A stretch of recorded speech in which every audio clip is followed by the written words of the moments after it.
হ্যামিলনের বাঁশিওয়ালার গল্প আমরা সবাই জানি। ইঁদুরের কারণে অতিষ্ঠ নগরবাসীর কাছে এক প্রকার অবতার হয়েই আসেন হ্যামিলনের বাঁশিওয়ালা। অদ্ভুত ব্যাগ থেকে একটি বাঁশি বের করে তা বাঁচাতে শুরু করলেই নগরের সব ইঁদুর বাঁশিওয়ালার পিছু করে। শেষ পর্যন্ত হ্যামিলন নগরী ইঁদুর মুক্ত হলেও বর্তমান দেশের কৃষকদের জমি ইঁদুর মুক্ত হতে পারছে না কোনোভাবেই। তাই তো এবার অদ্ভুত এক পথ ধরে হাঁটছে কৃষি সম্প্রসারণ অধিদপ্তরের উদ্ভিদ সংরক্ষণ উইং।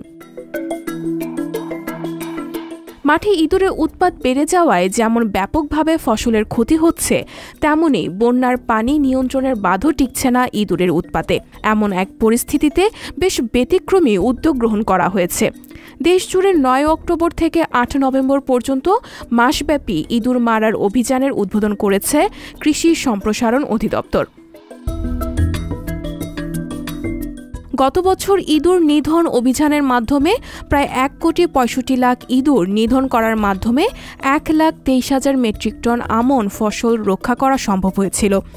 অভিযান চলাকালে ইঁদুর নিধনকারীরা তাদের সংগৃহীত ইঁদুরগুলোর লেজ উপজেলা কৃষি অফিসে জমা দিলেই অভিযান শেষে সর্বোচ্চ লেজ জমাদাতা ব্যক্তি ও প্রতিষ্ঠানকে বিজয়ী নির্বাচিত করা হবে। ৫টি ধাপে ইঁদুরের সর্বোচ্চ লেজ জমাদাতা ১৫ ব্যক্তি বা প্রতিষ্ঠানকে জাতীয় পর্যায়ে বিজয়ী হিসেবে নির্বাচিত করা হবে। বিজয়ীরা পুরস্কার হিসেবে সর্বনিম্ন ২,৫০০ টাকা থেকে শুরু করে সর্বোচ্চ ২০,০০০ টাকা পর্যন্ত প্রাইজ বন্ড পাবেন।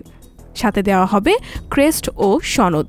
এছাড়া উপজেলা ও জেলা পর্যায়ে মিলিয়ে সারা দেশে মোট পুরস্কৃত করা হবে ১৪১ জনকে। কৃষি সম্প্রসারণ অধিদপ্তরের উদ্ভিদ সংরক্ষণ উইং এর কর্মকর্তারা জানিয়েছেন, ইঁদুরের কারণে কৃষকের প্রচুর ক্ষতি হচ্ছে। বন্যা নিয়ন্ত্রণ বাঁধ ভাঙার জন্য ইঁদুর দায়ী। তাই ইঁদুর নিয়ন্ত্রণে সরকার এই উদ্যোগ নিয়েছে। বিগত বছরগুলোতে এই উদ্যোগের মাধ্যমে যথেষ্ট সফলতাও এসেছে।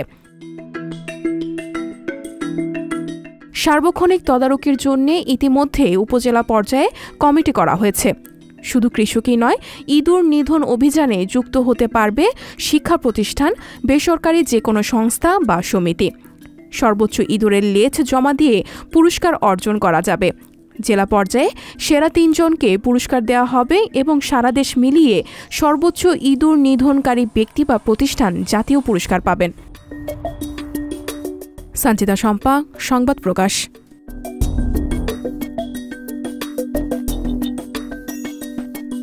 সংবাদ, ফিচার ও অনুষ্ঠানের জন্য ভিজিট করুন সংবাদ প্রকাশের ওয়েবসাইট এবং যুক্ত থাকুন ফেসবুক পেজ ও ইউটিউব চ্যানেলের সঙ্গে।